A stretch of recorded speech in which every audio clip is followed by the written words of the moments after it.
Good evening and welcome to EmpowerU. This is the first class of our 19th semester, so we're glad to see all of you here tonight. And to get us started, we're going to ask Don Hurd, the voice of EmpowerU, to come up and lead us in the pledge.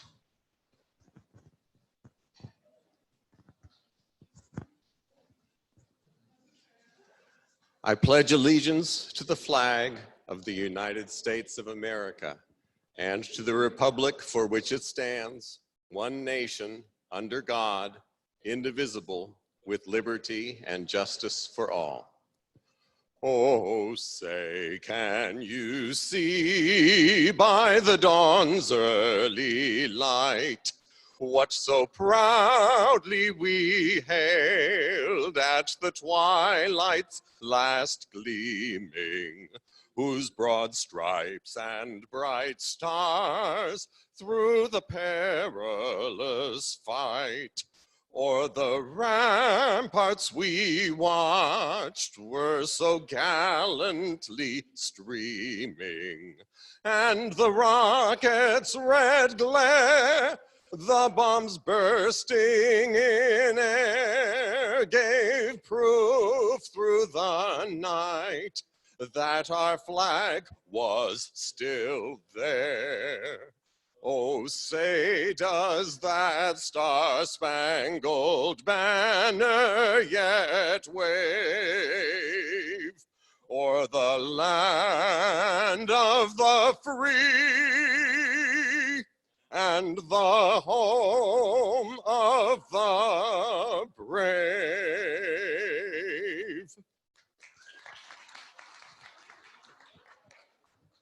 Thank you, Don. I'm Betty Overstreet, the Executive Director, and for any new people we have here tonight, EmpowerU was founded by Dan Reginald, who is also the founder and CEO of Frame USA. And Dan's vision was to present classes on a diverse number of topics. And as you can see by our schedule, if you got one in the mail, we have lots of different things on there. If you didn't get one, they are on the back table. Please pick one up as you leave. We do advertise it as a free university, but we do have expenses. So we do accept donations. And towards the end of each class, we pass around our buckets. If you'd like to give anything, we appreciate any amount, large or small. It all helps. Also, our speaker tonight, Dave Hatter, will be taking questions during his presentation. So if you have a question, just raise your hand, wait for one of us to come to you with a microphone. Otherwise, everyone in the studio, especially those online, cannot hear your question. And next, I just want to go over a few of our classes. This Thursday, we're going to have a class on issue 7 that we're going to be voting on in the March 17th primary. If you live in Hamilton County, you want to come to this class. Bring your neighbors because there's things you don't know about it. And Dan's going to be up here in a few minutes. He's going to talk more about it, give you a little bit more in-depth information. Jim Renacci, former Congressman Jim Renacci, has written a book on the GOP's lost decade, and he's going to be here next Tuesday talking about the contents of that book and also telling you what it's really like to go to Washington. We all think we know, but he does know. So he's going to be talking about that.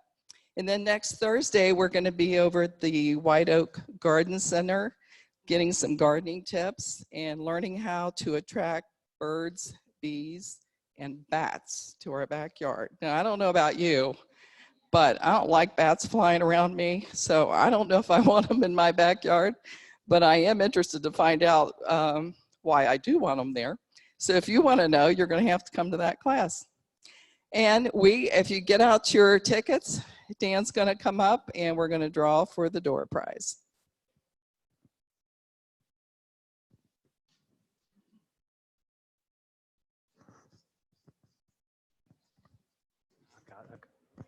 Okay, Betty, will you help me draw? So what we've got is a book on cybersecurity. So get your tickets out, and it's an encyclopedia, everything that Dave's not going to talk about.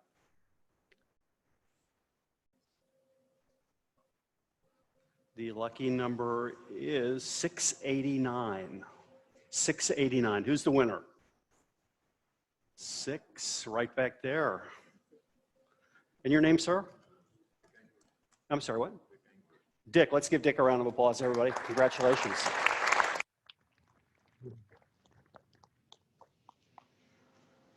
Thank you, Betty. Welcome back, everybody, to our new semester of EmpowerU. It's so good to see you. Gosh, this is our 19th semester, about 9.5 years we started this little program, this little free university. And we just have a simple vision, and that's to help get you educated on different things you don't know about, like tonight, have some fun, and get you engaged in different things that are going on in your community and really get empowered in your lives. And for you who are here tonight, do we have any first-time people here tonight that are here? Welcome, we're really glad. Let's give them a round of applause, everybody who's new. So we've got a few themes for the year. I'm sorry that Sheriff Jim Neal isn't here tonight. There was a little bit of a scheduling problem with him, and he's committed to be here next Tuesday night. But one of the themes that we're going to talk about this year is just government kind of getting back to what government should be, and that's protecting us, the citizens. And that's why I'm so pleased that our final event of this season, we've got Sheriff Richard K. Jones here from Butler County, who's going to talk about his view of protecting the people, which I think there's this mixed message between different parts of Ohio about what that means. And that's one of the reasons we've invited Sheriff Neal to come in, and we've also invited Charmaine McGuffey, who's the Democratic endorsed candidate for sheriff, who will be here Thursday night to talk for 10 or 15 minutes, to let different people tell you what they think that means. I always like to hear what other people have to say, whether I necessarily agree with it or not. So I'm looking forward to having them here. We've got a great team to help empower you. I want to introduce them to you. Bill Roll in the back is our treasurer and chief popcorn maker. Let's thank Bill. And ticket taker, we've got Joe Platt back in the back that's helped us with some great classes on education and different things. We've got a new member, Karen Cartier. Where's Karen at? Who's helping us with lots of things right here. We've got Jay Grunke in the back, our producer. Let's thank him. And we've got our executive director, Betty Overstreet. Let's thank her too. One of the classes that's going to be fun is it's our second annual TED Talks class. And we're doing auditions for that on 2 weeks from Monday night, the 23rd of March, from 5 to 9 o'clock. Now I know, just looking at different people in the audience, that there are a lot of you who have different thoughts on different subjects. This is your chance to come and for 15 minutes audition to talk at our TED Talks night, which is April the 2nd. You can come, you can give your presentation, and if you're one of the 6 top presentations, you'll get a chance to get up here that night and say what you've been wanting to say. You've probably been saying it to your family members over the holiday. You've probably got, Donna, you've got something, right? That you've probably been saying to your family members for a long time. So think about it, and if you would like to audition, info@empoweruohio.org. We'd love to have you. And how great was that to start the session with the voice of EmpowerU, Don Hurd. Would you guys give it up for him? Wow. Thank you, Don. I've had so many people ask me, I missed the last session at Christmas, about how my hip surgery went. And I just want to thank you all for some of the notes and cards you wrote me, because it went great. And I'm glad to be back, and thanks for asking about me. I want to talk for just a second before Dave gets started about our Thursday class, which is on issue 7, which is an issue in Hamilton County. It may apply to other counties too, so I think it's good that you know a little bit about it. It is itself the largest levy ever placed on a ballot in Hamilton County. The total amount of money that will be collected from taxpayers in Hamilton County will be 5 times the amount of the Reds and Bengals stadium put together. So you've heard so much about the Bengals and the Reds stadium and how hard it is to pay for. Well, could you imagine a government where you've got a county and a city government that can't get along about anything? and fight constantly trying to spend $3.2 billion. Well, that's what the levy will be about on Thursday that you'll have a chance to learn about. It'll raise the sales tax to 7.8%, the second highest in Hamilton County. 75% of the money will go to buses. 25% will go to infrastructure, which is being kind of advertised as replacing the Western Hills Viaduct, but really to replace the Western Hills Viaduct would take all the levy money just by itself. So there's lots of problems. So our goal Thursday night is to teach you about it. We've got 3 great speakers that are going to be here. Brendan Cole, who's the vice president of SORTA, and also the Cincinnati Chamber of Commerce and is advocating for this tax levy, will be here. Also here, the person really who did it, a young man named Cam Hardy, who is a bus rider, who just thought we needed better bus transportation in Hamilton County. He'll be here. And then we'll also have somebody kind of talking about some of the concerns of the tax increase. His name is Bill Monnier. I don't know, maybe some of you might have heard him on Brian Thomas's show on Friday. He is from Cheviot. So we're going to take a good look at that. The more I've looked at it, and we're going to give it an honest look, but the more I've looked at it, it reminded me of something I heard Trey Gowdy say the other night on TV. Do you guys know who he is? He's that congressman from South Carolina that's got kind of the southern growl. And he was talking about being nervous about something. And this is kind of, the more I've learned about this levy, I'm going to just tell you a little bit more about it before we start. It's made me nervous. And his words on being nervous were, it's like watching a chain smoker fill his car with gasoline. It makes you nervous. So I wanted to just show you a few things about ridership and the metro service in Cincinnati. This is Cincinnati specific. This isn't a national poll. So you see the trend from millions of trips, 35 million trips. It's gone down in 2018 to almost just a little over half of it. So that's current data. Jay, could you advance that? Number of trips per capita. So in 1991, somebody who rode the bus might have taken about 26 trips a year. That's down to about 10 to 12 trips a year. Okay, next one, Jay. The number of people that are in a bus at any time on average, 10 in 1991, down to about 6 now. Next one. Operating costs. The thing that as I've started to learn about transportation that's so interesting now, every single bus fare that is your person you're seeing is being subsidized $5 a ride. So that's what it's costing. If somebody pays the cost of the fare is like $2.65. So it costs another $5 to actually get the person to where they're going. So the operating costs go up, but the amount of dollars collected has really stayed about the same. Okay, Jay. And I found this one really, really interesting. The vehicles for Cincinnati area workers. Most of the workers that this levy is for have cars in their household. The Cato Institute, I've got an article for you. I'm going to send you out with when you leave today. Make sure to take it with you. This is what Cato Institute said about public transit. I didn't know any of this, so I've been fascinated to learn. I'm sympathetic to public transit. I've got, I think, 7 people out of 65 people who work here take the bus. It actually comes from the city. There's people that live right at the city, at the bus place down there. It brings them right here. Takes them a long time to get here, but I'm sympathetic about it. So I want to make sure I'm taking a good look, but this is what Cato Institute says about transit. Ridership has dropped every year since Uber and Lyft arrived on the scene. Uber and Lyft are taking a privileged subset of passengers away from the public transit system. So a lot of the customers that the transit systems used to take are now going on Uber and Lyft. This undermines the support for public transportation. Last year, public transit demanded more than $50 billion in subsidies from taxpayers. That's what this levy would be. So the transit subsidizes each rider. And finally, this is interesting. Census data reveals that low-income people are buying cars and reducing their use of the bus.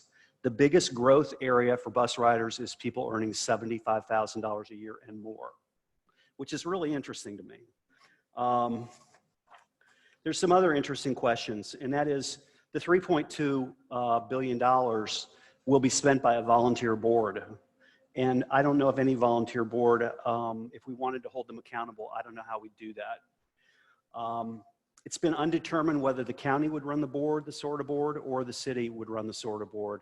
I've asked them to, in writing, give me the explanation. They've refused to do it. Don't know the answer to that one.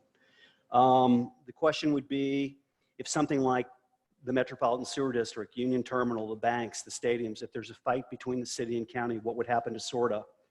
It's one of the longest levies ever. It's 25 years. There's no way to stop it. There's no way to roll it back. If we go to driverless buses, what would happen to the buses that we've bought? And the money they're going to take, the $3.2 billion, they're going to get it all. They're going to issue bonds, and they're going to take the money and spend it all right away. At 7.8%, the sales tax would be the second highest in the state. The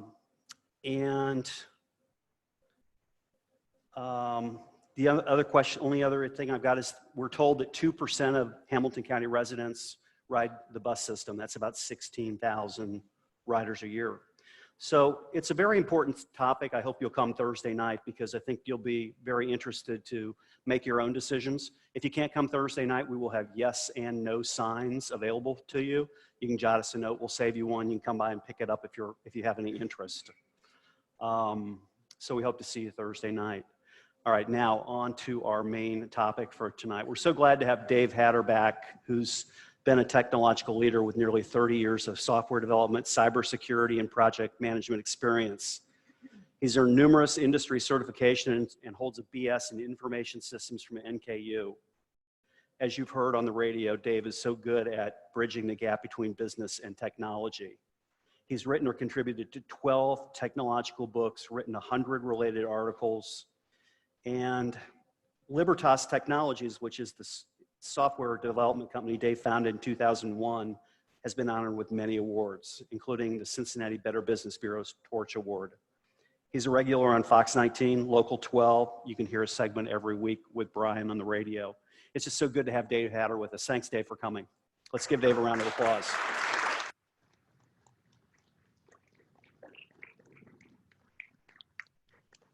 Thank you, sir. Thank you, Dan. How's everybody doing? Am I loud enough? Usually I don't even need a mic. I'm pretty loud as is. So thanks for coming out. Hopefully this will be an enjoyable and interesting topic for everyone. I know it's sort of near and dear to my heart because I've spent my entire career in technology, as Dan mentioned. So I have I think a fair amount of insight into this. And while there's a lot of great benefit that comes from all this technology, there's a lot of downside to it as well. So I'm not going to tell you I'm some sort of Luddite, although folks at the office like to make fun of me. They literally made me a aluminum foil hat, as you can see in that photo. I think it's kind of funny, but it really is fairly fitting because I tend to take a fairly dim view of most of this stuff and try to limit the amount of information I'm putting out there that I don't understand. Now, a lot of people say, well, Dave, you use Facebook and LinkedIn and Twitter and all this stuff. Yeah, I do. But I do it in a very, what I would describe as boxed in sort of way. I have control over the environment I'm doing it from. I understand what I'm doing, and I'm making conscious decisions about the sort of information that I want to put out there. I'm not just letting any and everything go out there without any understanding of what it is. So probably the biggest takeaway I would want you to leave here from tonight with is this last statement. And if any of you have ever heard me on the radio, you've probably heard me say this countless times, because you just really can't drive this point home enough, I don't think. If you're not paying with money, you're paying with data. People aren't building all this stuff for free out of the goodness of their heart. How many of you work for free or worked for free when you were working? I don't see too many hands going up, right? Everybody wants to get paid. Everybody needs to get paid to earn a living. All these companies aren't building all this stuff just because they're fun, nice people who want to make your life better. If you're not paying with money, you're paying with data. You are the product, not the customer. That's not necessarily bad. It's not all nefarious. They're not all out to get you. Some of them definitely are, and we're going to talk about some of that in more detail as we get deeper into this. But you need to understand there's a trade-off there, right? And you need to, at least in my estimation, you don't need to be a Luddite, but you do need to make a conscious decision about who are you dealing with, what are they doing with your information, are they trustworthy with that information, and how much information do you want to share with them, as opposed to just download the latest thing and try it out with no idea of what the impact of that might be. So that's the sort of perspective I'm going to take during this thing. And hopefully, if I point this in the right direction like they told me to, this will advance to the next slide. There we go. So, you know, in my mind, again, this is sort of a topic ripped from the headlines. You don't really have to look too far from any number of news sources, whether they're technology related or not, to find all kinds of examples of different ways folks' privacy is being violated, and it's just not good. So again, this is cut off a little bit here, as you can see. Smart lighting flaw illuminates risk of IoT. Everyone know what IoT is? Internet of Things, smart devices. When you hear someone say IoT, that's short for Internet of Things, or smart devices, like your smart toaster. Now, why in the world do you need a smart toaster? Why do you need a toaster that's connected to the internet? My answer is, well, you don't. There's just absolutely no reason on earth why you need something like that. I mean, I'm pretty sure your life will be just fine if you won't know in the next room through your cell phone that your toast is ready, right? It'll pop up and you'll go in, it'll be sitting there waiting for you just like it's always been. So I'm going to spend a lot of time talking about this tonight because in my mind, IoT and things that are at least loosely connected to it are probably the biggest place where people's privacy is being violated, information is leaking, and I don't think most people really have any clue whatsoever about that. So that's a big one. Another one along the idea of Internet of Things here, gifts that snoop. So Electronic Frontier Foundation, I don't know how many people are familiar with them. There are numerous organizations out there who focus on privacy, in particular sort of digital privacy. Electronic Privacy Information Center, EPIC, is another one. Center for Democracy and Technology is another one. Now, a lot of these organizations tend to lean sort of left politically if you dig into them too much, but they're generally really good on privacy and particularly this digital stuff. EFF has a lot of great information out there. They're an organization I would encourage you to check out and follow if you're interested in learning more about privacy and specifically things that you can do to try to protect your privacy. They make some pretty good tools. I'm going to talk about some of those that you can use, but again, then you're also putting your trust in that organization to not use your information in some sort of nefarious way. So far, they haven't given me any reason to believe that they would do that, but again, you pretty much ultimately are going to have to decide who you're going to trust unless you do want to get off the grid and live in like a school bus buried in a backyard somewhere. I mean, there's just no way to avoid this stuff to some extent, right? And you're going to have to decide for yourself, how much do you want to partake in, and then who do you trust to make those transactions with. Amazon's Ring is a perfect storm of privacy threats. I'm guessing most of you have at least heard of the Ring doorbell, right? That's a big thing now. People are getting them. Cops are wanting the video from them. Actually, in my neighborhood, this recently happened. We had some burglars go through and break into people's cars, and one of my neighbors had a Ring doorbell, and he actually saw these people walking around in the neighborhood at 4 a.m. I don't know what he was doing up, but saw him, called the police, and they actually happened to nab them because of this Ring doorbell. So there's a perfect example of a legitimate use of the technology. They actually broke into my car too, by the way, so I was very happy that they caught these people. But at the same time, there's all kinds of privacy implications that come along with that for you, for your family, for your neighbors, and there have been all kinds of issues with that on the Amazon side. Not a huge Amazon fan. We'll talk about them in more detail here in a bit. Smart speakers mistakenly eavesdrop on up to 19 times a day. Now, I'm going to ask, how many of you have one of these fun Orwellian spy machines in their house that's listening to them all the time? I see a few hands go up. So for those of you who do, why? Tell me why. Convince me why I would want this. Because I'm sure you can guess, no, I don't have any, and I'm not planning to have any anytime in the near future. So why? Somebody, anybody, throw something out there. Why?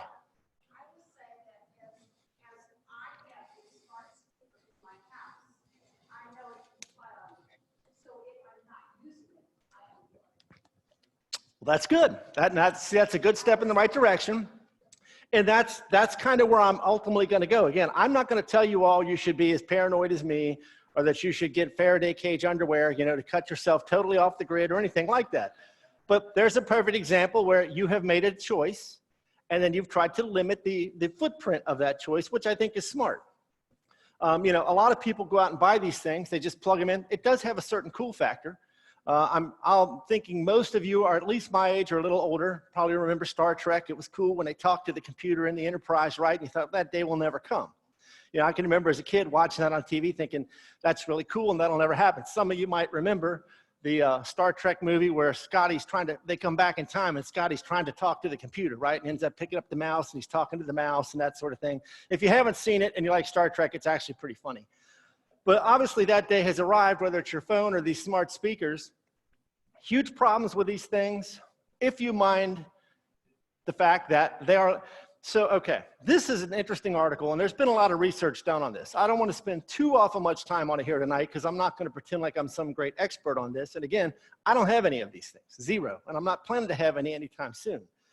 But there's been a lot of research done, and in this particular study, they got a couple of Amazon devices, a Google device, a device that runs the Microsoft Cortana smart assistant, personal digital assistant, virtual assistant. These things have lots of different names.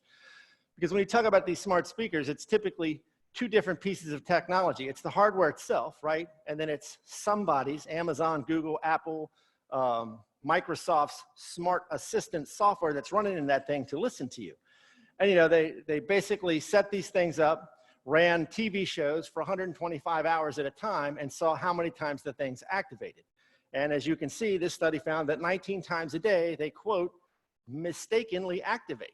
Now, I would tell you, as someone who has written hundreds of thousands, maybe millions of lines of code and created an enormous amount of bugs, this is another reason why I'm skeptical of all of these things. And I'm not telling you they're all nefarious. They're not all out to get you. Some of this is just the fact that it's just bad code, right? You've got millions of lines of code you're trying to test. You can't really test it all. These products get rushed to market. And sometimes the security and privacy flaws they have are not necessarily because evil old Google is out to get you, although they are, and I'm not a Google fan at all. They're right at the top of my list of people I hate the most. But that said, they're not always out to get you. Sometimes it's just good old human incompetence. You know, it's just bad code. Stuff gets rushed to market before it's ready.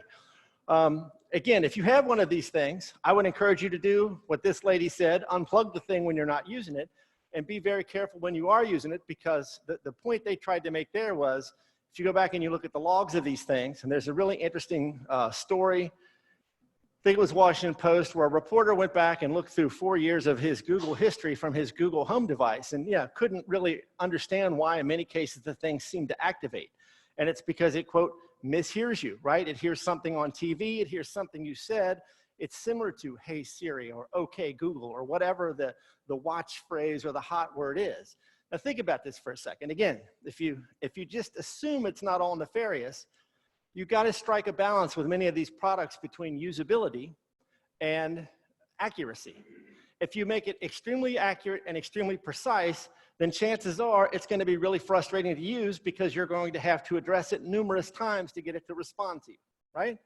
On the other hand, if you take a more liberal approach to it and you say, well, if they get anywhere even close, that's good enough. And from a usability standpoint, you don't want to make people mad. You don't want to, you know, if you have to say, hey, Google 15 times, eventually you're going to stop saying, hey, Google, and you're not going to use the thing, right?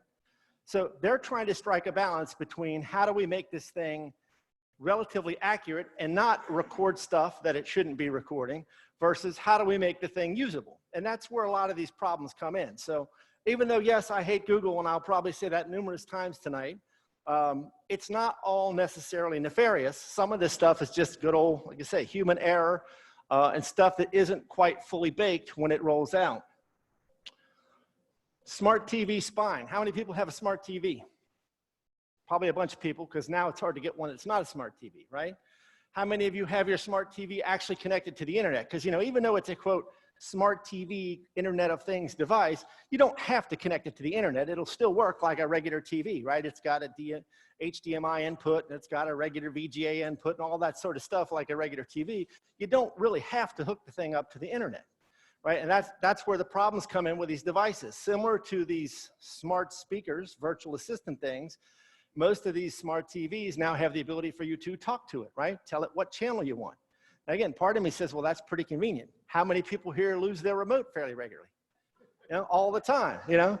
I'm always looking for a remote. It seems like my kids, I don't know what they do with these things. There's like a Bermuda Triangle when it comes to remotes, you know? So being able to talk to the TV is pretty convenient. But old aluminum foil hat Dave doesn't enable any of those features because I don't want the TV listening to me. I don't want it mishearing me. I don't want it to know what I'm saying in my house and sending that off to Samsung or LG or anyone else. You know, for me, the quote, convenience factor that I would get from something like that is not worth the potential downside. Because once it mishears you, and if we go back to this story for just 1 second, one of these devices, once it was activated, listened for 43 seconds. Well, if I talk like this for the next 43 seconds, that's a long time, right? That's a lot of recording that it's doing. Who knows what that thing's picking up? Once it ends up at Google or Microsoft or Amazon or wherever it goes, how do you know they're going to keep that information secure? How do you know who's listening to it there? One of the big problems with Ring and Amazon with these doorbells was they had people that worked there watching the videos and so forth. Now, a lot of times, the argument they'll make for this, and again, I think there is a legitimate aspect to this argument. In order to make these devices better, whatever it's supposed to do, right, they have real people listening to the things people are saying and saying, did the device activate when it should or not, right? So, I mean, you can make an argument for certain amounts of human intervention with the amount of material that these things are capturing in order to understand, is it doing what it's supposed to do, and could we make it better? You know, could we turn the knobs, tweak the dials a bit, and make the thing better? Whoops, sorry. So again, this stuff's not all nefarious, but these kind of things are happening all the time. And in some cases, there are concrete evidence of people working at these companies doing bad things with the information that they have access to and people getting fired. So you have to understand when you have any sort of these devices, the Ring doorbell, the Nest thermostat, the smart toaster, and again, we'll delve into this in a lot more detail here momentarily, there's a certain amount of information that is going to be exposed about you. Can you really trust whoever you're giving that to do the right sort of thing with it, which includes securing it so that it's not out there on the internet somewhere. This just hit the news last week. I don't know if any of you happened to catch this. I think, is there anyone here who does not think Walgreens is at least a semi-reputable company? I don't see any hands going up. I think most people think Walgreens probably okay, right? So they roll out a mobile app. I've never used it. I don't really know what its capabilities are. Maybe some of you have, right? A lot of retailers, whatever business they're in, have apps now where you can do stuff, buy stuff, whatever it is you might do there at that retailer, right? So theirs basically was leaking all kinds of data, which looks like it included things like the prescriptions that you're getting. Now, I don't particularly want anyone to know what prescriptions I'm getting unless I want them to know, right? If you're my doctor, you're a pharmacist, something like that, where there's a need for me to share that information with you, well, of course I'm going to do that. But I don't particularly want any of you to know what prescriptions I'm taking, right? It's none of your business, just like it's none of my business what prescriptions you're taking. So here's an example, and I don't know a lot of the details on this. This news just broke. My guess is Walgreens was not doing anything bad, right? I would almost guarantee the black eye they're going to get from this will certainly be worse than any sort of potential financial gain they could have gotten from this breach. And so I don't think they did anything wrong on purpose. My guess is bad code, bad testing, something like that. Could have been hacked, but in many cases, it's not even hackers breaking into this stuff. It's just not put together very well, right? CVS happens to get their app out first, so Walgreens got to get theirs out now so that, you know, you don't suddenly switch to CVS because they got an app. Everybody's got to have an app, right? Got to have an app. So again, there's so many different moving parts to this stuff. And we'll talk a little bit about the intersection between security and privacy here in a minute, but you almost can't escape this sort of thing unless you go into it with the perspective of, yes, there's all kinds of information that can be collected about me, much of which I probably may not understand yet, but you will when you leave here tonight, and then make a decision, you know, what of that information do I want to give up, and who am I willing to share it with, and then attempt to turn the dials, flip the switches, tweak the knobs so that you can limit the amount of that as much as possible that works for you. And then this last story here, stalkerware app. So this was pretty interesting. This whole concept is not new, but it's kind of hit the news again. And in my mind, this particular story has a really nice double whammy of evil, okay? The first is there are bad people out there making apps that you can install on someone's phone and basically track every single thing they're doing. Now, most of these are couched as, hey, Mr. Dad, Mr. Mom, Mrs. Mom, you want to track your kids, you want to know what they're up to, you want to make sure they're not getting into bad stuff through that little portal of evil in their hands, right? So you get you a nice app like this, you install it on there, it's installed surreptitiously, you don't know it's there, it doesn't give any indication it's there, and even if it does, it's usually couched as something else, so it's not obvious that the thing is running on there, and then you can pretty much track your kids' every movement. You know every single text they send, you know every phone call they make, you know their location, round the clock, et cetera, right? Well, now, how do you think that might work out if you happen to have a spouse that perhaps you were getting divorced from and wanted to know your every move? That'd work out really good for them, wouldn't it, if they could get their hands on your phone and install something like that on there so they can literally watch your every move. They can know everything you're doing all the time, who you're talking to, what sites you're visiting on the internet, et cetera, right? So again, it's called stalkerware because you have bad people using it to do things like that. Again, most of the time it's sold under the guise of this is going to be a great thing for you as a parent, but obviously it can be repurposed for other things. And I mean, there are potentially legitimate uses for something like that in the law enforcement community, right? It really, to some extent, wouldn't be any different if you got a warrant and put a tap on someone's phone, except your cellular phone, your smartphone, let's call it a smartphone for the purposes of this conversation.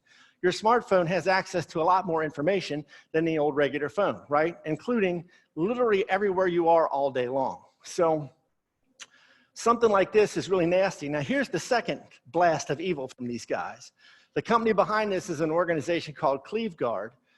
You can't even get this thing through the Apple Store or the Android Store. You have to buy it directly from them because it installs itself so deep into the phone so it can't be tracked that you can't just install it normally, and it violates some of Apple's policies. So again, it's ethically questionable at best, just out of the chute, okay?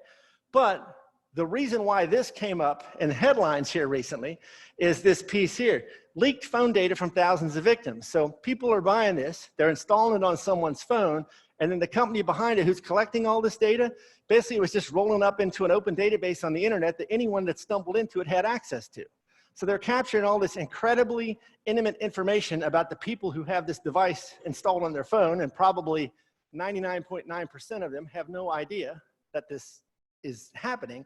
And all of that information is showing up in the open on the internet to anyone who stumbles into it, including information about children. So yeah, these are some fine human beings behind this thing here. Now, the only good news is once they were informed this was happening, they fixed the security breach that allowed all that information to leak out.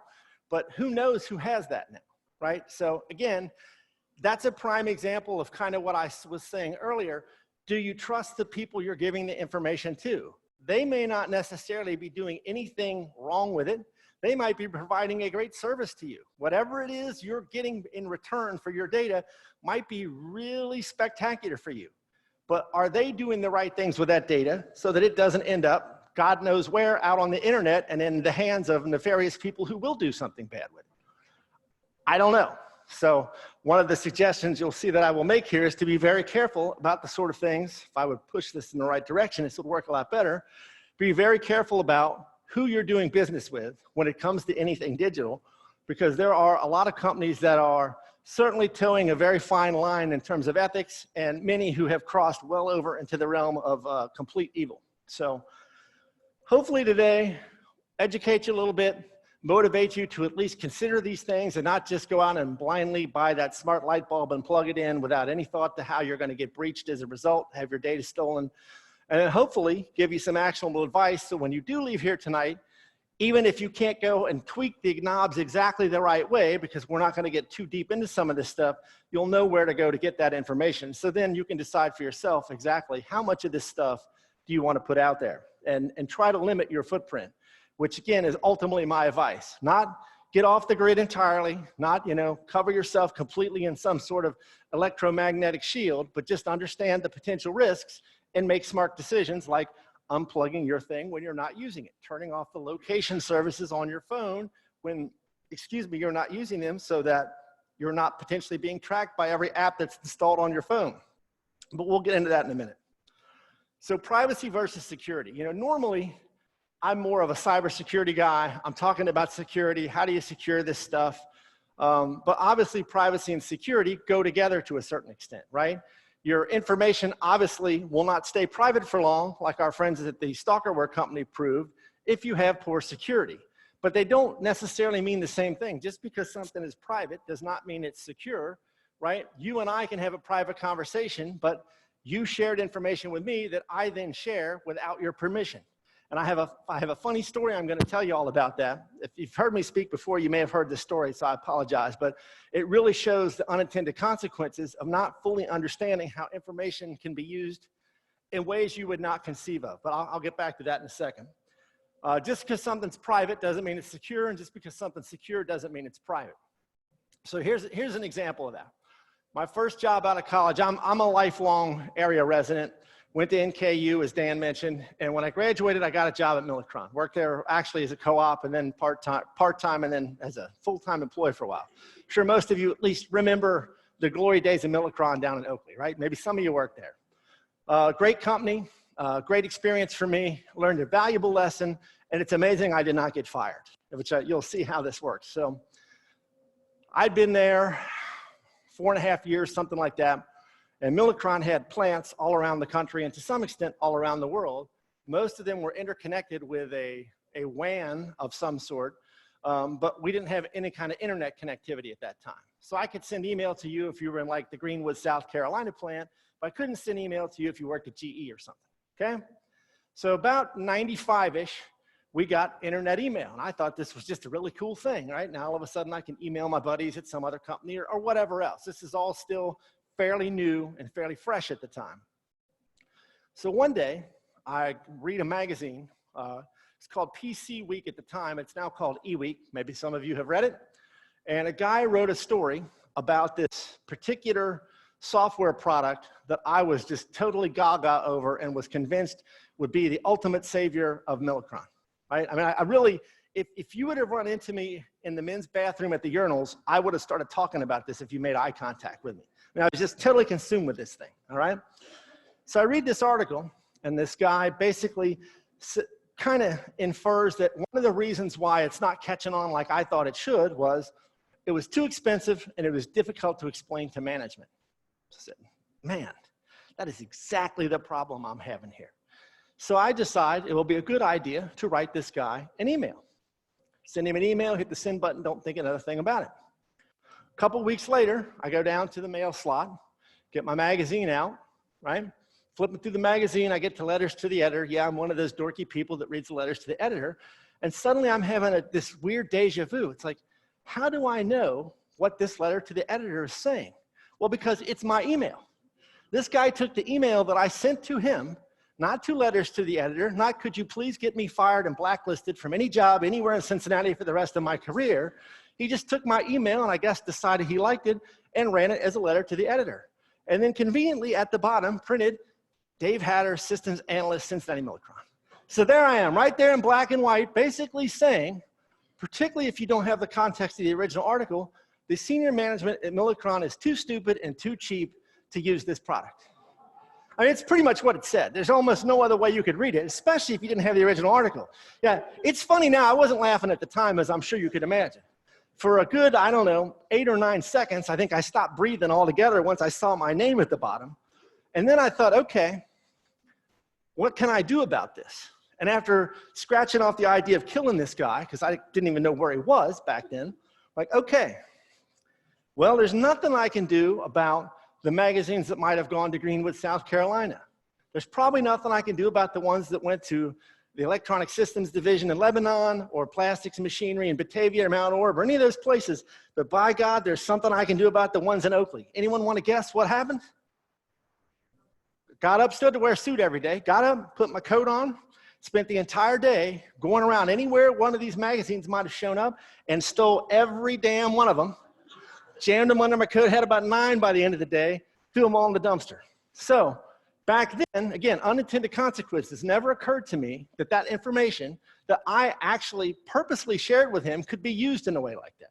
So again, it's funny now. I actually have the thing framed. I should have put a copy of it in the presentation so you could see for yourself how stupid you can be if you don't think carefully about this information. Because again, I somehow managed to not get fired.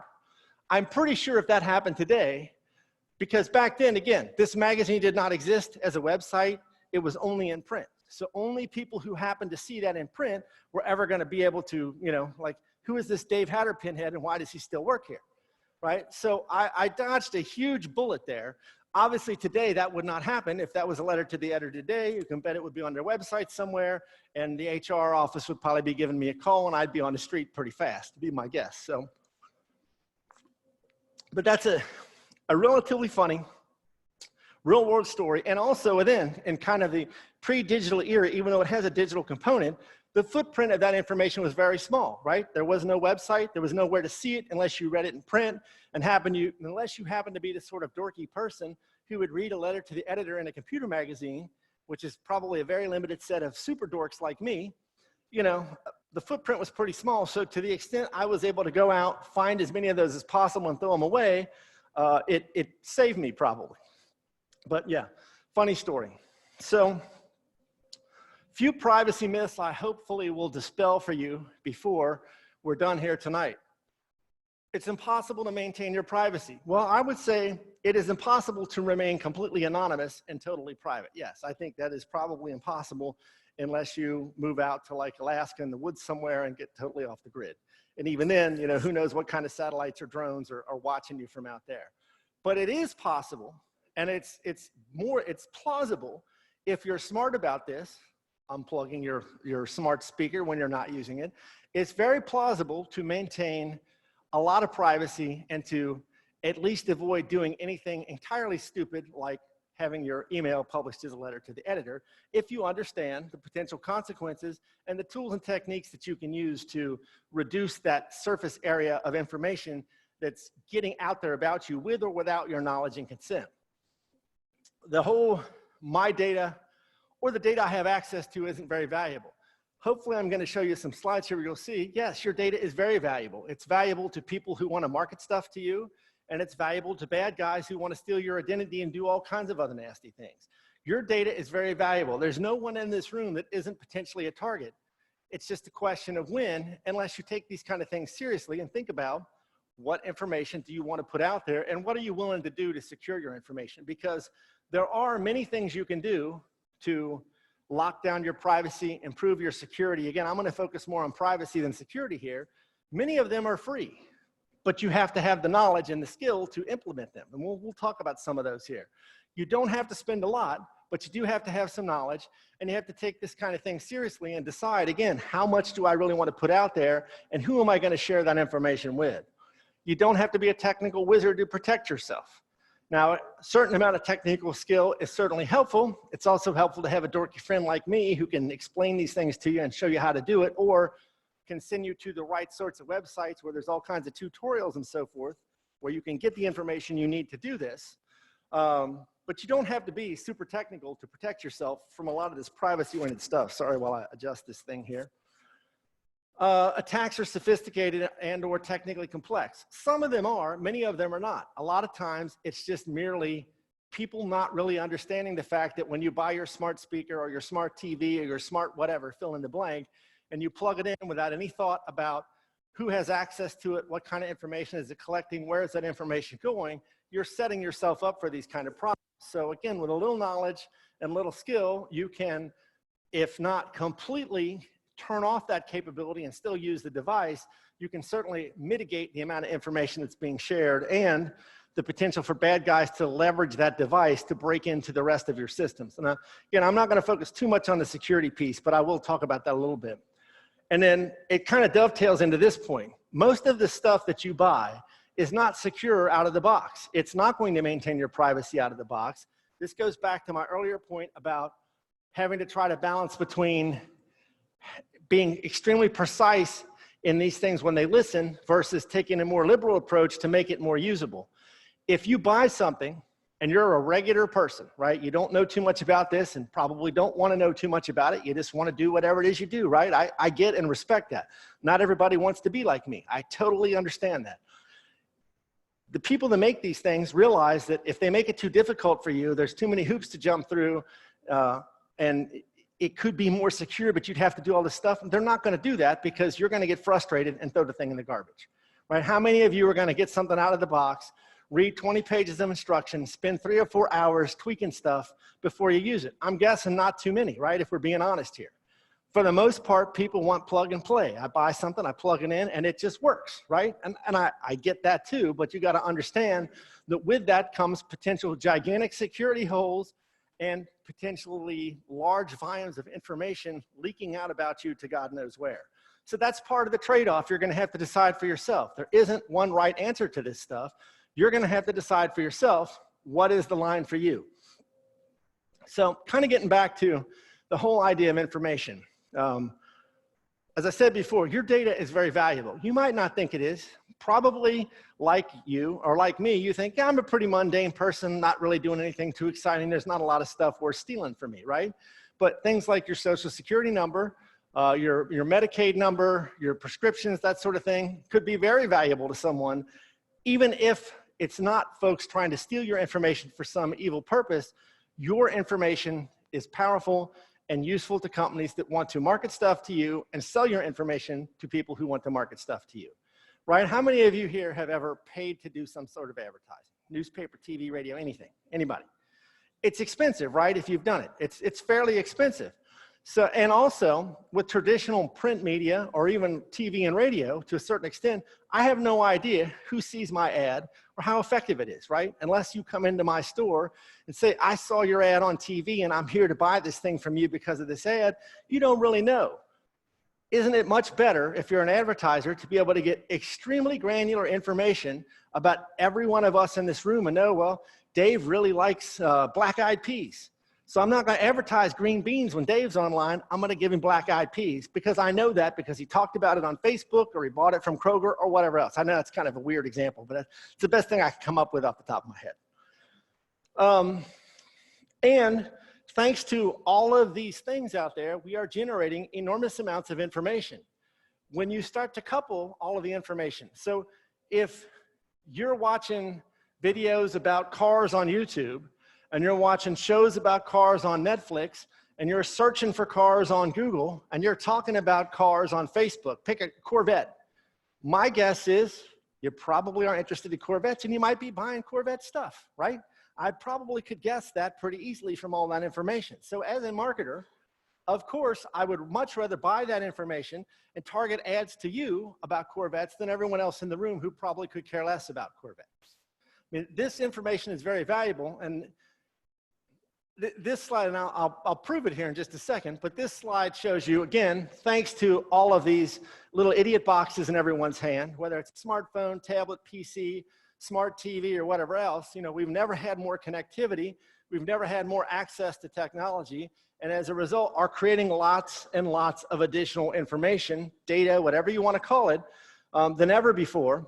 That's what this is attempting to illustrate here. And a lot of that is being done without your knowledge or your consent necessarily. Again, your phone is basically a treasure trove of information that you may or may not know is being collected about you. So again, how this is valuable. Well, this is sort of the evil dark web side of it. This is a slide from Experian, right? I'm sure most of you have heard of Experian, one of the big 3 credit bureaus. And these are estimates of what information is worth on the dark web. So when someone can break into your system or buy your data that's been breached somewhere else, you know, these are the kinds of amounts of money they're willing to pay for some of this information. For a US passport, someone's willing to pay up to $2,000, right? I don't need your physical passport. I just need the passport number and enough information off of it to be you, to do whatever it is I'm going to do. Maybe create some account somewhere, maybe file a tax return in your name, who knows? Right, that's been a big scam for years now where someone files a false tax return and gets your refund. So your information is valuable. Again, this is just one look into it, but your information is valuable even if you don't think it is. To the bad guys, these are the biggest, this goes through late last year, some of the biggest data breaches up to now. It's interesting, there are so many of these now because the data is so valuable in so many different ways that they had to rework their algorithm that generates these bubbles. At one time, you know, these bubbles were so large relative to the others that they just took up the whole thing. So, you know, you don't have to look too far. and probably every one of you in here, how many people here have not have, but have not been notified they've been in a data breach of some sort? Okay, I see what, 2, 3 hands go, 4 or 5 hands maybe in the whole room go up. There's, I think, roughly about 70 people here. So, and I've been hit with this as well, because, you know, I used many of these sites before. So this is a huge problem. Can you completely stop this? No. No matter what you do, you can't completely stop it, because folks like Experian, folks like Equifax, huge data breach there, folks like TransUnion have your data whether you give it to them or not, right? So again, some of what I'm going to tell you here, you really can't stop no matter what you do, but you can attempt to limit the stuff within your control and make smart decisions about who you're doing business with, so you can stop these and these and these, right? Again, you're not going to stop the Equifaxes. They're getting your information through people like Kroger and other folks, you know, your mortgage company, that sort of thing. So if you don't think your data is valuable, even if you take the bad guy side out of it, okay, one of the things I touched on before, and it's going to be a recurring theme from here on out now, is if you're not paying with money, you're paying with data. You are the product, not the customer. So this is from Statista, a website that tracks this kind of thing. So this is Facebook's annual revenue for 10 years. You can see here in 2009, and this is in millions, 777 million. And it is now 70 billion. Now you tell me, what is their product? Yeah, they make some crappy products. Anyone here got that stupid portal thing they were pitching for a while on TV? I don't see any hands going up on that. You are their product. You and the data that you are creating are their product that they are then essentially allowing advertisers to use to generate very, very targeted ads to you. Some folks will tell you, I love the fact that I don't just get ads about crap I don't care about, that I get these really targeted ads. I'm not even saying it's bad. I'm just telling you that's what it is. You are their product. The more information they can get about you from a variety of different sources, including all kinds of third parties, big scandal about this recently. I'm going to talk about that a little more specifically. That's where they're making all their money. And as you can see, it is a gigantic amount of money, right? Huge amount of money. And then the evil eye of Sauron over here, for you Lord of the Rings fans like me, Google. There's no one more evil than Google out there, which I think is really hilariously ironic, because for a long time their motto was something stupid like, don't be evil. Look it up. If you don't believe me, their original motto was something like, don't be evil. I'm paraphrasing, but that's real close. So yes, I hate Google. I hate everything about Google. But as you can see, they are making gigantic amounts of money. Now, Google is a little different than Facebook, right? Google does actually have some products. They have phones they'll sell you. They have other physical things they make they will sell you. So you're not entirely their product, but you're mostly their product. And even with their phones and so forth, in most cases, they're giving that stuff to you so cheap because they just want your data anyway. You are the product. Not necessarily bad, but you got to understand that going into it. So, you know, if you look at this, so Google's a little older than Facebook. In 2002, right, this is in billions, 0.4 billion, and now we're at 160 billion last year. Not too shabby. I'd take a tenth of that and be pretty happy. But my point is, these are two companies who basically exist to get your data. And all the data they can get, put it together in every way under the sun, and then use it to make gigantic amounts of money. Do you think they have any interest in doing anything that will stop them from getting your data? Because again, what is the product? Again, these guys at least have a few. What is their product? It's you, it's data. And then Amazon. Amazon's somewhere in the middle. I hate them too. Less than Google, but slightly more than Facebook. So I didn't pull up the chart for Amazon because they at least have some products, right?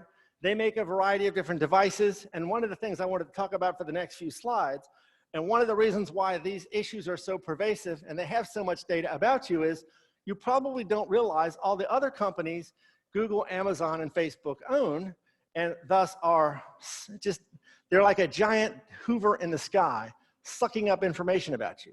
Again, not necessarily bad, but you got to decide for yourself, if that's a good thing for you. I'm saying no for me in most cases. So Amazon owns, and these are just some of the major brands they own. If you go out and dig into all of the companies that Amazon and Google and Facebook has bought over the last decade or so, It is absolutely mind-blowing. Now, most of them are companies you would have never heard of. They folded into the mothership and kind of went away. But as you can see here, so Amazon Web Services, that's the #1 cloud platform out there. Microsoft's kind of catching up on them, but that's #1. So all kinds of companies are hosting their systems and data in Amazon Web Services. They own Whole Foods. They got this Ring doorbell thing. Zappos, the shoe people, PillPack, they do prescriptions. Twitch is like a social media thing. I'm not even sure what Kiva is. It had a big market cap. Not something I've experienced personally. Anyone know what Kiva is? Jump in if you do. All right. And then Audible. Now, I will admit my one weakness with Amazon is Audible. I love Audible. Anybody use Audible? I absolutely love the thing. So if you don't know what it is, it's Audible books. So you get a subscription, and they have a very large library of books, which you can then listen to. You can listen across devices. It's really very convenient if you like to read, because you can obviously listen to books when you're driving or mowing the grass or whatever else, right? So I will admit a weakness for Audible. Now, these headlines here I think are pretty interesting. So you see there, the Alexa's been eavesdropping on you the whole time. Now, if you dig into it, you're going to see that's a typical sort of hyperbolic headline. Again, it's more of a mishearing thing than it's purposely spying on you, or at least you could argue that point. But if you read that article, this guy, again, went back and dug up a whole bunch of history on this and found all kinds of instances in the history, which you can view online. Well, I don't know why it would have turned on for this. I don't know why they saved this. So, and he found 4 years of history, which you can delete, but most people don't even know that stuff's out there. And then this is a very recent story, just showed up in the last couple of weeks. I thought was very interesting. So Amazon also owns Kindle. Did I miss that? I missed that on the list. I don't know why. Kindle. How many of you have used Kindle to read a book, a digital book?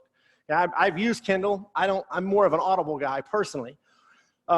This is a fascinating article because they point out in there that, it's all digital, and they're tracking literally everything you do. They know how long you spend on every page. They know everything you've highlighted. They know everything you've copied. Literally everything about every book you've ever read through Kindle, they got it all. Now, is that necessarily bad? Not really. But if you read a whole bunch of books, again, put yourself in some future dystopian world where all these folks are trying to take us, and you read, 5 books on something that is socially subversive for whatever reason, you might be getting a little visit at some point in the future because they have all of this information, and they're going to have it for forever. Data storage has never been cheaper. It's never been easier to keep track of things forever. Now, the one bright spot on that point is you have numerous states that have sort of followed the lead of the European Union and have started to look at some fairly aggressive data privacy laws. So I think as a result of these, the California Consumer Protection Act, our Privacy Act, I'm sorry, CCPA, California Consumer Privacy Act, is fairly aggressive. And I think it's going to start to get potentially expensive for companies to try to maintain all of this stuff about you forever. So I think there's some bright spots on the potential horizon through regulation, which I'm generally against, but I don't really know how to deal with this otherwise. But yeah, it's fascinating. So I think you could make a very strong argument that if you use many or all of Amazon's services, they may know more about you than any other company on earth. I mean, everything you buy on Amazon, of course, they know that. They know everything you looked at on Amazon.com. They potentially know more about you than anyone, with the possible exception of the evil eye of Sauron here, Google. Because again, I could at least argue I am getting some reasonable value out of Amazon, right? I buy products occasionally. I get stuff from them. I get virtually nothing from these guys. So Alphabet is the new parent company of Google, if you don't know that. So who does Alphabet own? Well, all of these companies, right? If you have an Android phone, all that data is going to the mothership. Android, you might as well just basically say, take all my stuff. Because if you don't change any of the default stuff out of the box, you're basically just giving away everything. All kinds of privacy issues. They recently bought Fitbit, so health trackers, that kind of thing. They are amassing enormous amounts of information about people. And that's how they make their money, right? It's all through data. And then you got Facebook. So again, some of their major brands, Instagram, WhatsApp. WhatsApp has had all kinds of security problems. Instagram, if you don't know, another social media site, popular with more like teenage people, photo type stuff. those guys are all basically making their money from data. How are they getting it? Well, sometimes it's you purposely giving up the information, right? But in many cases, thanks to your phone and other electronic devices that you have connected to the internet, it's getting all this kind of stuff. I'm not going to read all this to you, and you can have a copy of the presentation if you want. Enormous amounts of information about you is being gleaned, particularly if you have Android, by Google through your devices. So some could say, well, why don't I just sell my data myself, right? Of course, it's not that easy.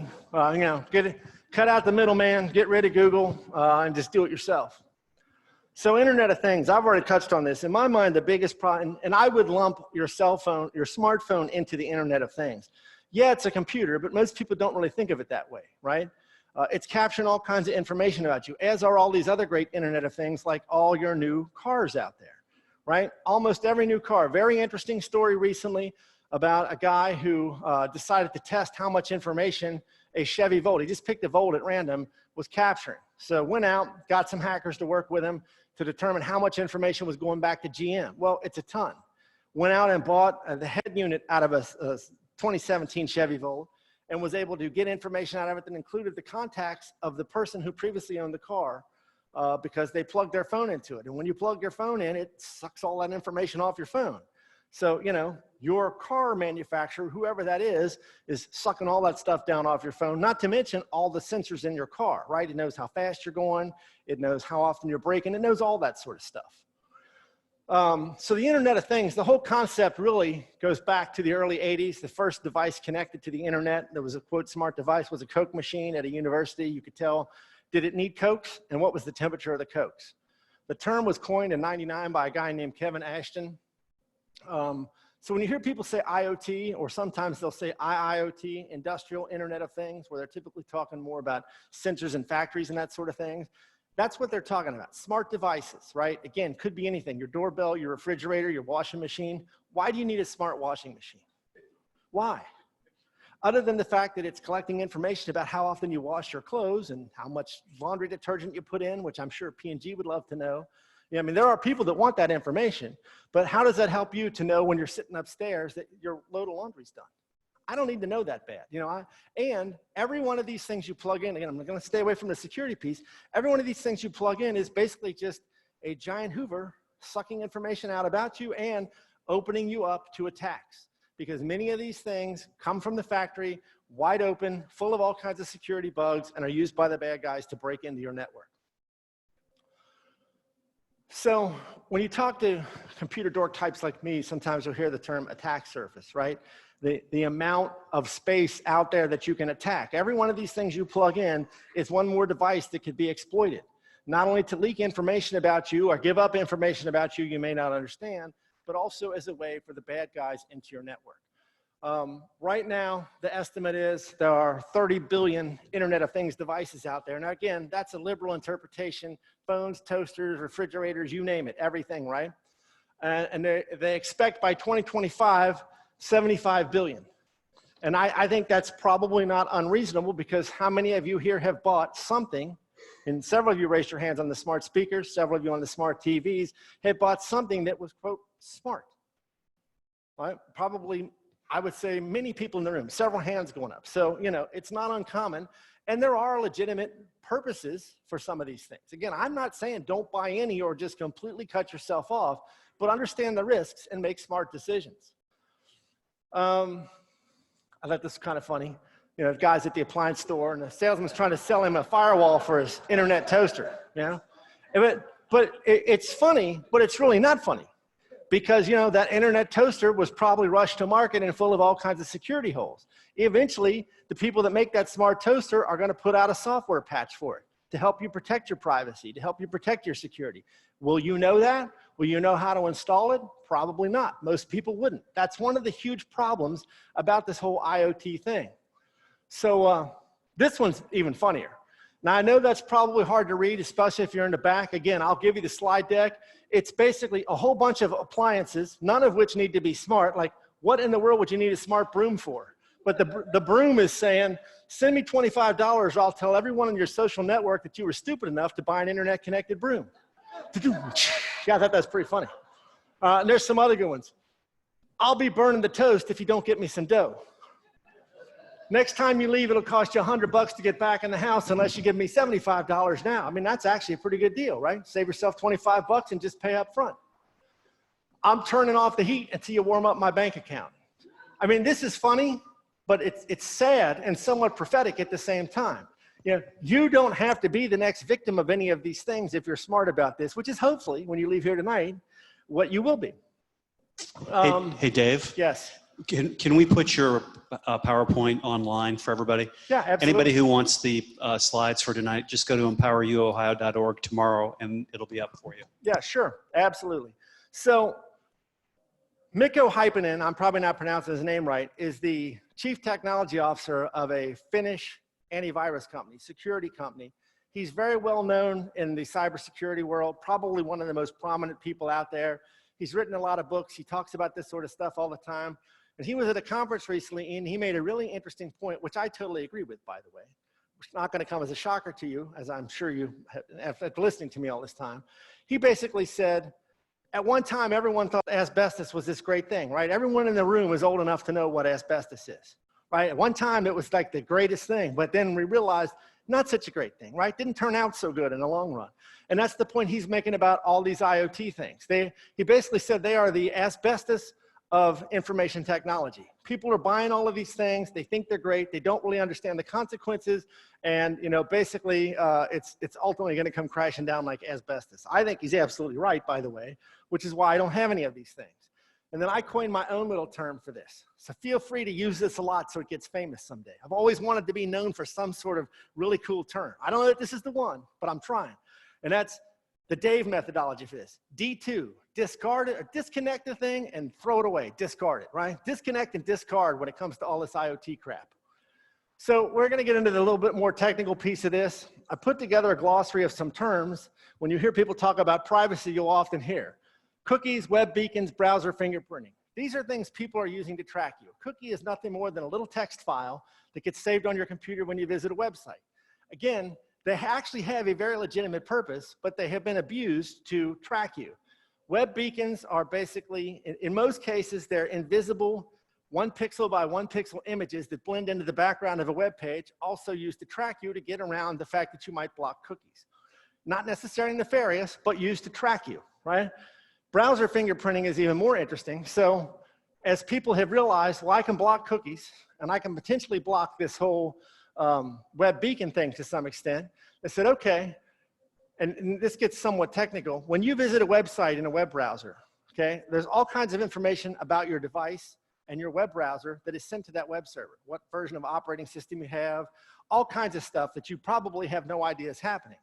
Well, what they found is that by collecting enough information from your device, they can pretty much identify you about 95% of the time. So even if you block these things, you can't block that. So if you hear the term browser fingerprinting, that's what they're talking about.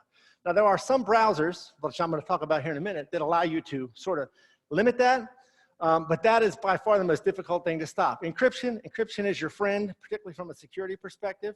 You know, if you and I share encryption keys and you send me something that's encrypted, I may decide it shouldn't be private for you anymore, right? But at least you had the option to keep it secure by not giving me that encryption key. That, and again, it kind of speaks to that, just because something's secure doesn't mean it will always be private.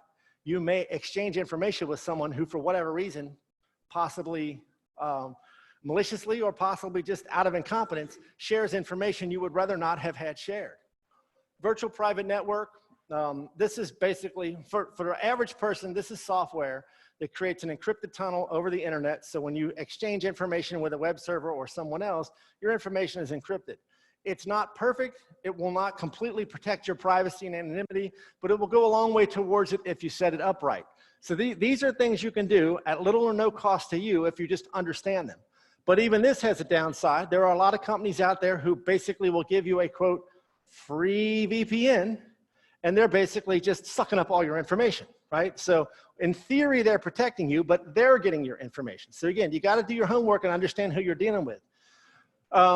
Data exhaust. You'll hear people talk about this. This is information you're throwing off without even realizing it, like the sensors in your car or the sensors in your phone, right? Your phone knows how fast you're moving. It knows all kinds of things. It's got all kinds of, probably Average new phone maybe has 15 to 16, 18 different types of sensors in it.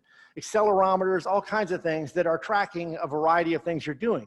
To some extent, they need that so that they can know that you swiped with your both fingers or turned the phone a certain way or all that sort of stuff that phones do. But of course, that's collecting a lot of information about you. And even if you do certain things to try to limit your privacy, you can't get around those sensors. So it creates an interesting problem. I've already used this term a couple times, digital footprint, you know, how much information you're putting out there. Open source intelligence. One of the reasons why all of this information about you is valuable is bad guys will use social engineering. Anyone heard of Kevin Mitnick? Kevin Mitnick is probably the world's most famous hacker. Went to prison for a while, had the FBI chasing him for years. Absolutely fascinating dude. Look him up. He's got a really interesting story, and he's chock full of good information to help you protect yourself from bad people. Okay, Kevin Mitnick. One of the things he was famous for when he was still on the bad side of this, a black hat hacker, was social engineering. You know, he'd go down, walk into a business, pretend like he belonged there, try to find a phone directory, and then walk out with it. Then start calling people, you know, oh, I see Joe is the IT manager. So he calls someone in finance like, yeah, this is Joe, the IT manager. I need your password, blah, blah, blah, blah. And of course, people give him this stuff, right? I mean, again, he's a fascinating guy. My point is the larger your digital footprint, whether it's information you are purposely putting out there or information that's leaking out there about you from these devices, bad guys will use that. Open source intelligence is I can just go out on the internet and find out all kinds of information about people. They will use that to pretend they're you, to open accounts, to do who knows what. And then finally, my guess is everyone's heard this term, particularly in light of the Edward Snowden revelations and some of this stuff with the Clintons and the Muellers and all these people. Metadata, data that describes other data.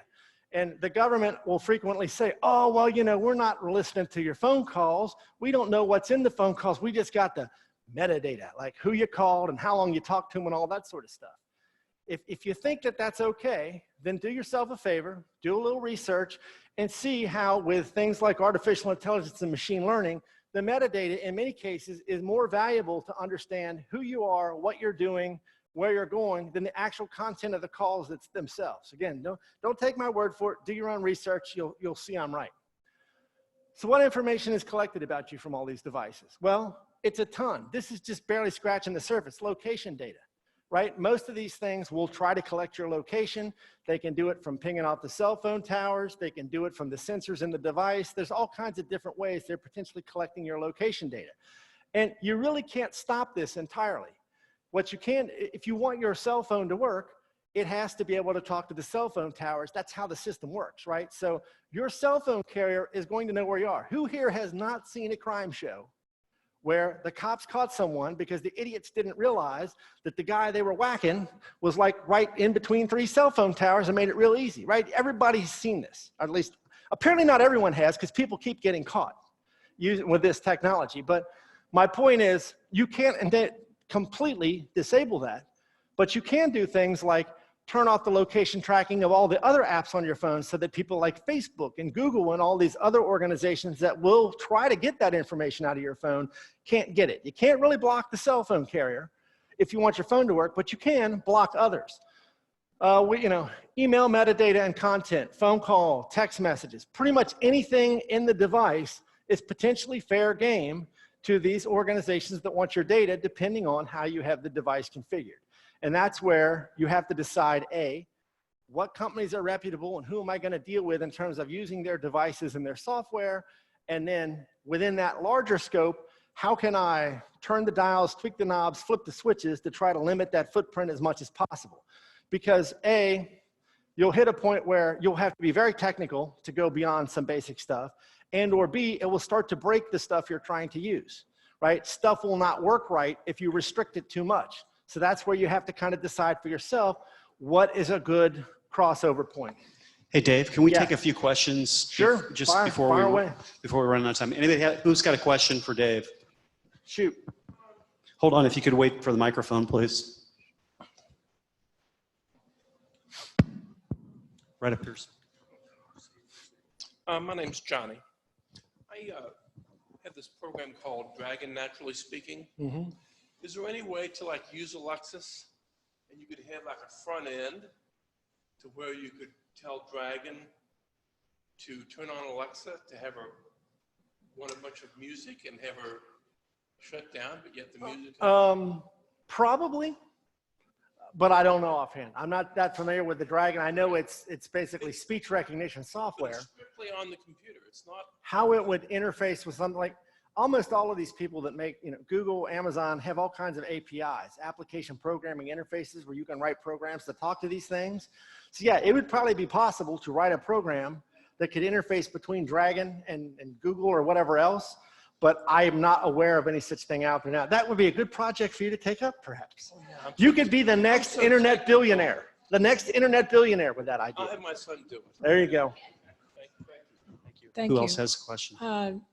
I have DuckDuckGo as my. I was getting to that, yes. Okay, and Norton VPN, is that a good one? Yeah, so Norton, I'm going to skip a few of these ahead because I've got some stuff in here. I kind of hit some of the threats that sort of cross the cybersecurity threshold as well as open you up to privacy. One of the latest things with the ransomware is if you don't pay the ransom, they not only have encrypted your data, but they will release your data out on the internet. So now you have a second reason to want to pay the ransom, because it's not just you can't get your family pictures back or you can't access your QuickBooks and your business goes out of business. They put all that stuff out. They basically extort you twice. So, a lot of this security stuff, again, overlaps into the realm of privacy, because bungled privacy, lost privacy is the result of a lot of these types of cyber attacks. So I'm going to get to your thing. I've touched on this. I cannot stress enough. Do not just download any old thing you find on the internet, right? When someone says, hey, check out this cool app that will show you what you look like in 20 years, unless you want to give free information to China, like everything that was on your phone, do not do that, right? These people are not making these things because they just think it'll be so awesome for you to know what you're going to look like in 20 years. They want your data. Question. Yes, you've been talking a lot about the Internet of Things. Yep. And I'm wondering if you consider electric smart meter as a device that should be able to be unplugged. Well, if you want your electricity, I would say no. But in general, I would say yes. Yes, a smart meter is a device that's collecting all kinds of information about you and sending it back to Duke or whomever else. It absolutely is an Internet of Things device. But if you want to get your electricity, I don't really think you have a choice. Well, you can opt out, and that's the whole point. You can opt out, but you have to pay a very high fee. So I'm not really able to discard and drop it. And that's one of the increasing problems with all of this. They get you hooked to a point where you have no way to disconnect yourself from the system. This is sort of an adjacent thing, but you haven't talked about cloud storage, where people take and willingly upload everything with the idea that they have a large storage area and a way to recover if their computer fails. Is that a vulnerability? It is, and I'm getting to that, but yes, anything that you put in, anything you make digital, period, is potentially at risk. Chances are, some of you have heard, a few years ago, there was this big to-do with celebrities, where a bunch of celebrities had nudes exposed because they were doing stupid things with their phone, did not realize the phone was automatically backing up to the cloud. Again, an example where people don't understand how this stuff works, and a hacker was able to break into Apple's iCloud and get all these photos. So is cloud bad? No. There's all kinds of legitimate uses for cloud. And if you deal with the right vendors and you know what you're doing, I would argue it'd be much more secure than what any one of us could afford to do. But you have to understand who you're dealing with. You have to understand what sort of security and privacy they're providing out of the box, and what, if anything, is on you to take that to the next step. So I would say if you don't really understand the cloud, then I would not use it if I were you. But it's not inherently insecure or bad in and of itself. In fact, in some cases, it's actually better. I have a follow-up on the electric meter. A friend of mine, you can't opt out, and it's a $30 charge. They put the old mechanical meter back in it. But yeah, he charges $30 a month for that. A month. Which is why no one's going to do it. Yeah. And then unless you're a total nut like me, and no, I have not done that. The question I had for you is, you can buy these cell phones like Apple's that are, a couple models older, that are refurbished or whatever. And you were talking about that data that was on there that you can spy on somebody to know where they're at, you know, like a parent type thing. How, is there any way to know that you can remove that stuff? The answer is yes, but it's really hard. Unless you're very technical or you have access to very technical people, like that stalkerware thing I was talking about, it not only doesn't leave any traces of itself after it installs, it runs under another name that makes you think it's something else. So even if you know how to go in and see the process is running on the phone, it is completely disguised as something else. So the answer is yes, but you really have to know what you're doing to ferret those kind of things out. So basically, once it's in there, Once it's in there until there are tools you could use to try to find it, like see that information is being sent off to some weird website that doesn't make any sense. There are ways to find it, but it's very difficult to find it. It's very difficult to get rid of it. So on the stalkerware thing, best piece of advice is it almost always requires that the person who's going to install it have physical access to your device. Do not give your device and its password to anyone who you think might do something like this. That would be the primary defense for that.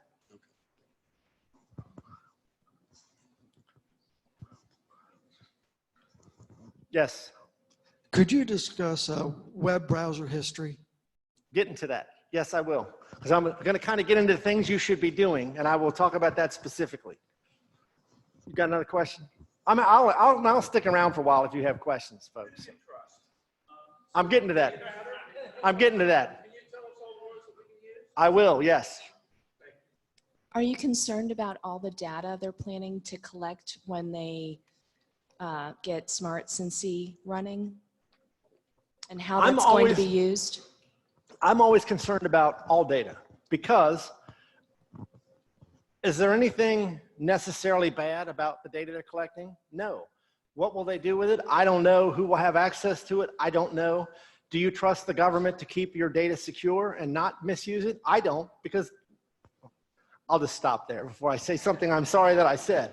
But no, I generally don't trust them, and many of the largest data breaches are government agencies. So one last question, and then we'll let you finish up. Yeah. Since this is part A, would you come and speak to us again in part B? Sure. So here's some concrete things you can do, like your browser history, okay?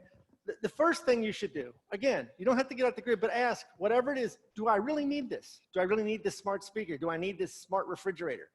Understand that there are potential consequences that come along with that, both from a privacy and security standpoint, and decide, do you really need it?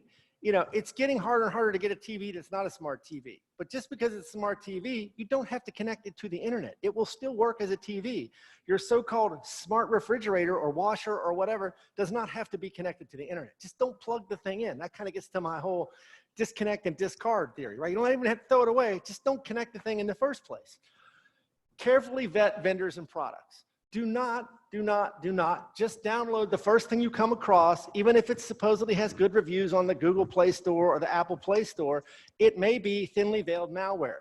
Google has removed thousands of products from their Play Store for a variety of reasons, including the fact that they're basically viruses, right?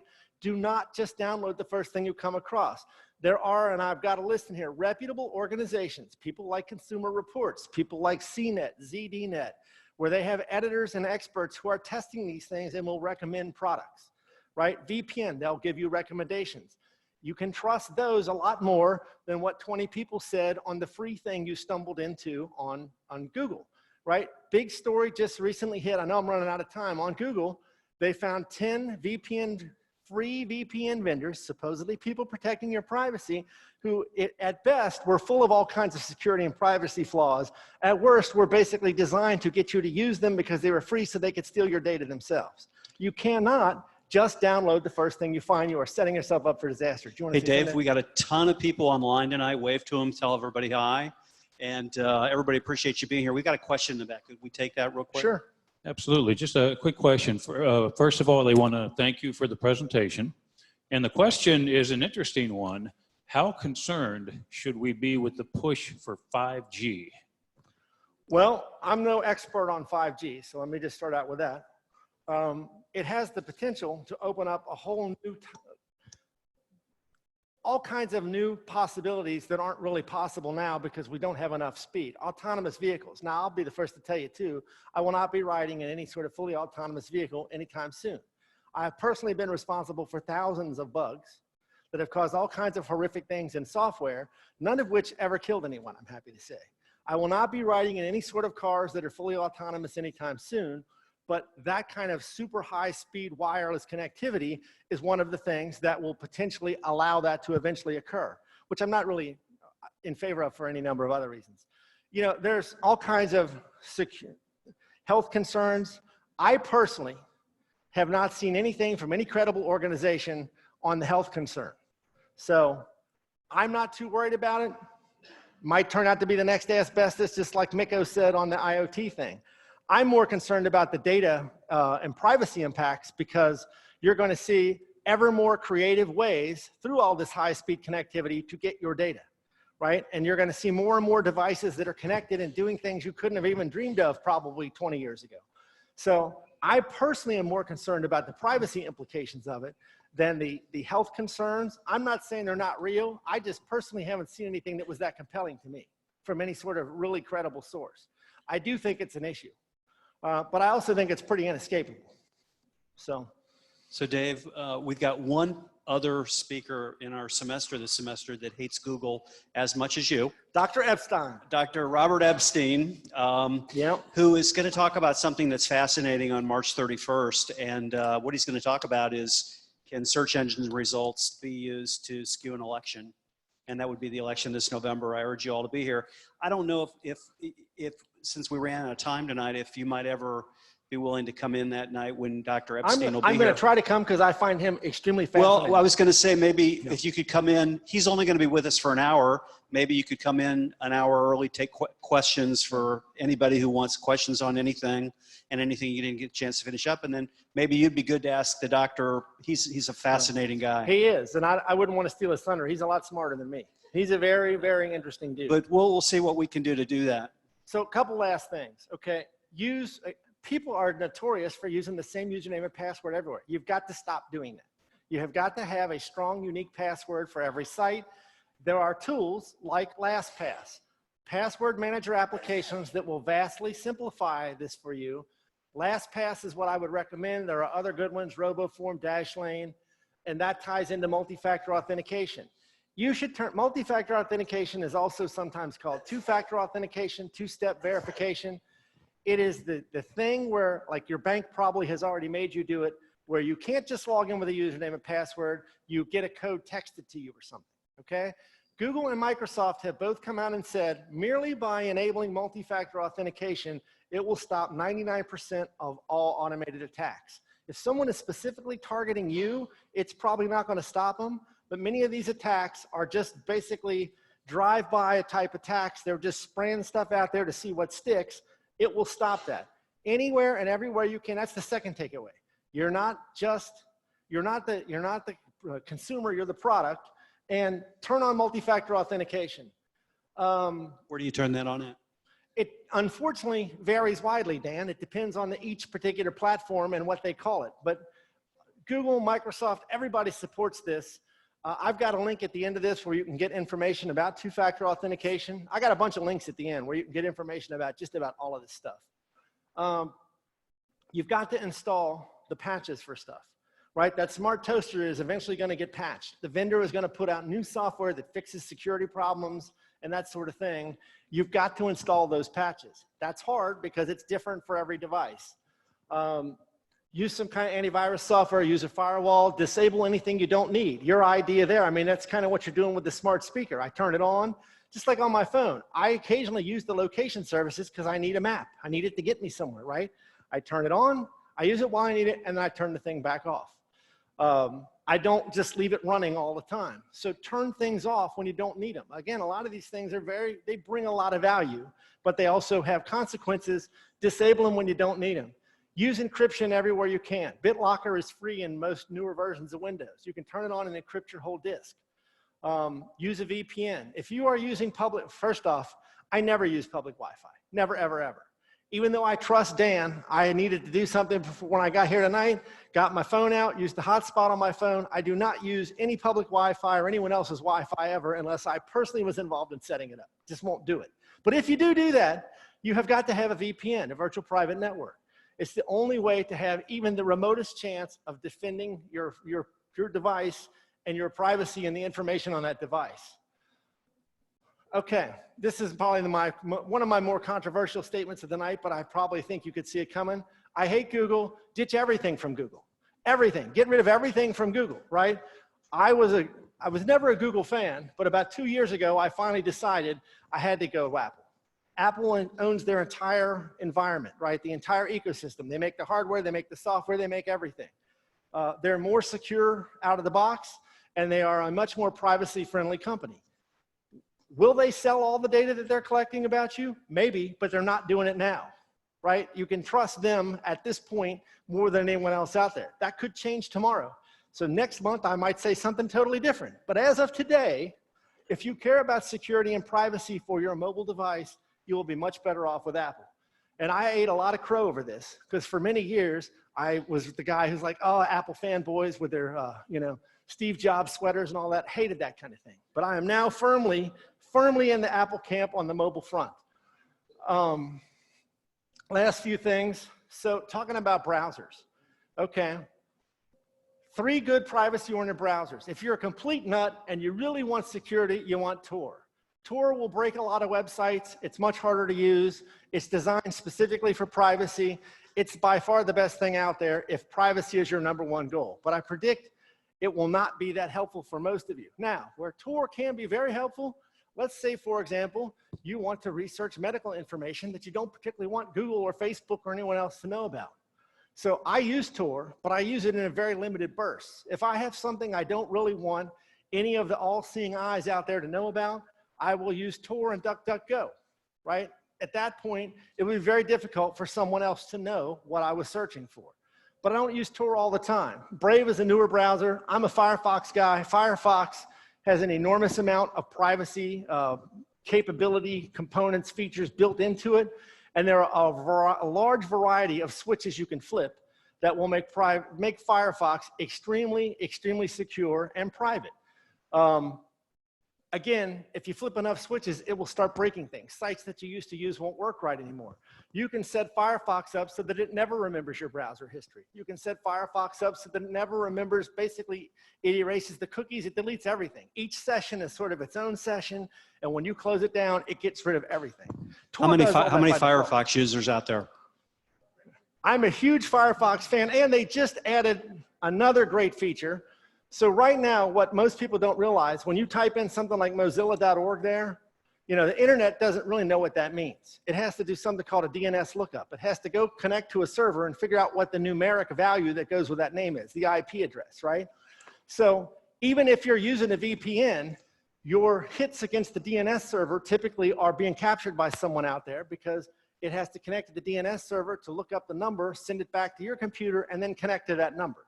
So without getting too technical on you, Firefox has just caused a gigantic controversy and really pissed off every internet service provider in the country, because now you can set Firefox up, and soon by default, all of the DNS lookups are being encrypted. So even your internet service provider won't know what you searched for. Huge Firefox fan. They also have a feature called Facebook containers. I'm trying to sort of show it here, and these are some of the settings in Firefox. Again, there's a ton of stuff you can turn on. Browser extensions and the Facebook container in particular. This is a Mozilla, they make Firefox, specific browser extension to block Facebook from tracking you, God love them. And then there's others. I mentioned Electronic Frontier Foundation earlier. They make a couple browser plugins, Privacy Badger and HTTPS everywhere. You got to be careful with these browser extensions. They're like apps. A lot of people make them. Some of them are totally fraudulent. They are trying to get your information. But the stuff from Electronic Frontier Foundation, and there's my DuckDuckGo extension up there, will go a long way towards making it very, very difficult for people to track you, very difficult to know what you're doing, and to erase things when you get out, right? Yes, I'm a huge fan of DuckDuckGo. Anything over Google. I'm going to use anything over Google. No, it's not as good as Google. The results are not as good as Google. I'll just tell you straight up. But I don't care. I'll live with the fact that I might have to go through a couple more pages, or I might have to tweak my search to give this to my friends at Google. So don't care. Let's, we'll have to stop there. Let's thank our guests. What a great, great session. Thank you very, very much. Thank you, Dan. It's, good to see somebody like myself who's used Google for so much paid search terms that don't produce anything. It's good to see someone else who feels that way about them. So that class, by the way, with Dr. Robert Hester will be on March 31st. For those of you who want to think about attending that, it'll be great. He's just going to be with EmpowerU, but he's been on some really big TV shows. So I hope you'll join us for that. What a great way to start off our semester. We will hope to see you Thursday night for our session on Metro Sorta. And I know Dave will be up here for a few minutes, and thank you very much for coming. Let's give him one more round of applause. Thank you. Oh, one thing. All our classes are recorded about 4 o'clock the day after the class. If you go to the website, you'll just see a link that says, do you want to watch a recording of this class? If you miss something, you can play it back. And we'll make sure Dave's PowerPoint is up there. That'll have all the links that he talked about and everything that that you want to learn about. Thanks again. Yep.